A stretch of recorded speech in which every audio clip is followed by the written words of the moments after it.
Assalamualaikum warahmatullahi wabarakatuh. Yang terhormat, dosen pengampu mata kuliah Psikologi Perkembangan Anak Ibu Dian Novita Siswanti, Ibu Eka Sufartianingsi, dan Kak Rizkia Hidayati. Perkenalkan, nama saya Arsil Darussalam Nur dengan NIM 250701501-043. Saya lahir di Maros pada 13 Mei 2005 dan saat ini saya berusia 20 tahun. Saya merupakan anak kedua dari dua bersaudara. Di waktu luang saya senang menonton film dan juga bersepeda. Ayah saya adalah seorang PNS, ibu saya seorang ibu rumah tangga. Dalam pembuatan video lifespan ini, saya memiliki harapan untuk memahami proses perkembangan saya secara lebih mendalam, serta melihat bagaimana setiap tahap kehidupan membawa pelajaran dan pengalaman yang berbeda. Saya memperoleh informasi untuk video lifespan ini melalui wawancara dengan ibu, bapak, kakak, serta teman SD saya. Untuk melengkapi data, saya juga mengumpulkan dokumentasi dari galeri foto dan juga rapor. Tantangan yang saya hadapi dalam proses pengumpulan adalah orang tua saya yang sudah lupa sebagian ingatan tentang masa kecil saya. Selain itu, foto-foto saat saya kecil juga sangat sedikit dan terbatas. Masuk di masa prenatal sampai lahiran. Masa prenatal ibu saya menjalani kehamilan kedua pada usia 27 tahun dan pada trimester pertama ibu saya mengalami sulit makan. Namun memasuki trimester kedua nafsu makan sudah mulai membaik dan di trimester ketiga hingga proses lahiran berjalan dengan baik tanpa kendala. Selama kehamilan ibu saya rutin mengikuti senam hamil, mengonsumsi susu khusus ibu hamil dan mendapatkan layanan kesehatan yang terjangkau jika SA. Proses kelahiran, ibu melahirkan saya pada usia kehamilan 9 bulan 20 hari melalui persalinan normal yang didampingi bidan tanpa dokter. Saya lahir dengan berat 3,5 kilo, panjang 50 cm, berkulit hitam, dalam keadaan sehat, dan menangis namun tidak terlalu keras. Analisis, kondisi prenatal saya dipengaruhi oleh nutrisi ibu yang sempat kurang di trimester pertama, namun membaik di trimester berikutnya, serta aktivitas sehat seperti senam hamil dan juga konsumsi susu. Sesuai teori teratologi dan tahapan perkembangan prenatal, tidak ada paparan risiko besar dan perkembangan organ berlangsung optimal. Masuk di masa bayi 0-2 tahun. Perkembangan fisik dan motorik. Perkembangan fisik saya tergolong baik dengan perkiraan berat sekitar 8 kilo dan tinggi 65 cm di tahun pertama. Perkembangan motorik saya juga berjalan bertahap. Tengkurap di usia 6 bulan, duduk 7 bulan, merangkak 9 bulan, berdiri dan berjalan pada usia 1 tahun. Saya sering sakit ketika demam tinggi hingga mengalami step, serta sering terbangun dan menangis di malam hari. Dari segi makan, saya mulai konsumsi bubur pada usia 3 bulan dan nasi lembek saat 11 bulan. Perkembangan kognitif. Dalam perkembangan kognitif awal, saya sudah menunjukkan objek permanen ketika menemukan mainan mobil yang ibu sembunyikan di bawah bantal. Saya aktif mengeksplorasi lingkungan, dan saat saya ikut senam, saya selalu ditanya, mana burung, dan saya bisa menunjuknya. Saya juga menunjukkan kemampuan imitasi, misalnya menirukan ekspresi ketika ibu berkata, muka manisnya mana. Perkembangan bahasa. Pada usia 1 tahun, saya mulai babbling dan mengeluarkan berbagai bunyi sederhana. Kata pertama saya adalah mama, karena saya sangat dekat dengan ibu saya.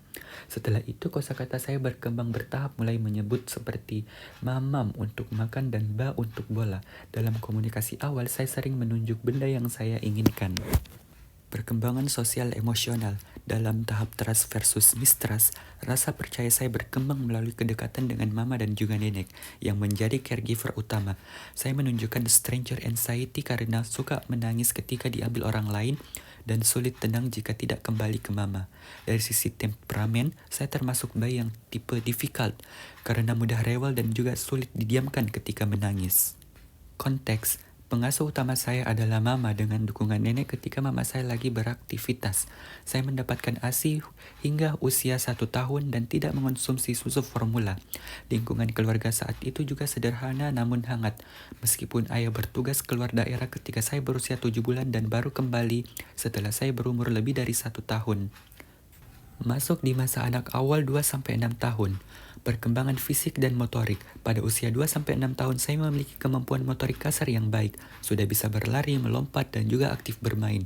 Perkiraan tinggi saya saat itu berada di kisaran 90-110 cm dengan tubuh yang cenderung kurus. Motorik halus saya berkembang melalui aktivitas seperti menulis, meski masih kaku, dan juga saya suka merakit Lego. Perkembangan kognitif. Pada tahap ini, saya sering egosentris, misalnya mengira orang lain otomatis tahu apa yang saya ingin bangun dari balok tanpa saya jelaskan. Saya juga menunjukkan animisme, Seperti percaya mainan robot saya itu capek setelah saya pakai lama. Saya masih mengalami centration, misalnya memilih mangkuk yang lebih besar walau isinya sedikit, karena saya pikir yang besar pasti lebih banyak. Saya juga suka pretend play, terutama pura-pura jadi penjelajah hutan dengan tongkat kayu sebagai detektor jejak. Imajinasi saya termasuk kuat. Saya pernah punya teman khayalan yang saya anggap tinggal di belakang lemari dan rasa ingin tahu saya juga itu tinggi. Sering bertanya hal unik seperti, kenapa ya ada setan? Apa itu setan? Perkembangan bahasa. Vocabulary saya berkembang lumayan. Saya juga mulai menggunakan kalimat sederhana seperti aku mau itu, dan juga buku favorit saya adalah 25 kisah Nabi, dan saya sering meminta ibu untuk membacakan ulang cerita yang saya sukai. Perkembangan sosial emosional. Pada tahap ini saya mulai banyak mengambil inisiatif lewat bermain bersama tetangga dan juga pergi ngaji setiap sore. Saat masuk PAUD, saya hanya mau masuk jika ditemani oleh ibu saya. Ketika ibu saya tidak ikut, saya sering menangis dan menunjukkan regulasi emosi yang masih berkembang. Saya juga mengalami ketakutan pada gelap terutama saat mati lampu sehingga sering mencari mama untuk merasa aman. Perkembangan moral. Pada usia ini, pemahaman moral saya masih didasarkan pada konsekuensi. Saya menganggap sesuatu baik jika mendapatkan pujian dan nakal jika dimarahi. Misalnya, saya dulu pernah mengambil keripik di warung tanpa membayar karena mengira itu boleh. Setelah ibu menegur dan menjelaskan bahwa harus izin dan bayar dulu, saya jadi paham bahwa tindakan itu salah karena bisa membuat orang lain rugi. Sebaliknya, ketika saya membantu merapikan mainan di rumah, saya mendapatkan pujian dan saya merasa itu adalah perbuatan yang baik. Pengalaman ini membantu saya mulai memahami konsep benar salah dalam kehidupan sehari-hari. Konteks, pola asuh orang tua saya ini cenderung tegas dan juga agak keras. Ketika saya melakukan kesalahan, saya sering dibentak sebagai bentuk disiplin. Rutinitas harian saya juga itu banyak dihabiskan dengan mengikuti mama ke berbagai kegiatan, seperti kumpul gabungan, senam, dan juga aktivitas komunitas lainnya. Tidak ada peristiwa besar selain masuk PAUD yang menjadi momen penting dalam penyelesaian sosial saya di usia dini. Masuk di masa anak tengah dan akhir 6-12 tahun. Perkembangan fisik. Secara fisik, saya tumbuh dengan tinggi namun tetap berbadan ramping. Beberapa gigi saya itu tumbuh tidak rapi karena dulu sering goyang tapi saya tidak segera untuk cabut. Aktivitas harian saya ini cukup aktif, terutama bersepeda keliling asrama dan juga sesekali berenang bersama ayah. Dari sisi kesehatan, saya jarang mengalami sakit berat, hanya sesekali mimisan ringan ketika di bawah terik matahari. Perkembangan kognitif. Di usia 6-12 tahun, saya mulai mampu berpikir logis sederhana, seperti memahami konsep konservasi dan juga mengelompokkan benda. Prestasi saya meningkat dari peringkat 30-an di kelas 1 menjadi 10 besar di kelas atas secara bertahap. Saya menyukai mata pelajaran IPA, kurang tertarik pada matematika dan juga olahraga seperti bola. Cara belajar saya adalah mengulang pelajaran setiap malam bersama orang tua saya yang siap mendengarkan penjelasan dari saya. Perkembangan bahasa. Kemampuan komunikasi saya ini cukup baik dan tidak mengalami masalah pengucapan, termasuk tidak cadel R. Pada usia ini saya banyak belajar bahasa dari menonton video dan membaca buku cerita, sehingga kemampuan membaca dan menulis saya ini berkembang cukup baik. Perkembangan sosial emosional. Saya mulai melihat diri sebagai anak yang kreatif, misalnya saat membuat tas dari tali kur dan rumah-rumahan dari bahan bekas bersama sahabat saya. Saya dekat dengan guru dan juga keluarga, meski pola disiplin di rumah ini cukup tegas. Pada masa ini, saya juga pernah mengalami bullying karena penampilan. Tapi hobi seperti bersepeda ini membangun rasa percaya diri saya. Perkembangan moral. Pengalaman pernah dibully membuat saya memiliki rasa keadilan yang kuat. Ketika melihat teman lain diperlakukan tidak adil, saya cenderung membela dan melindungi mereka.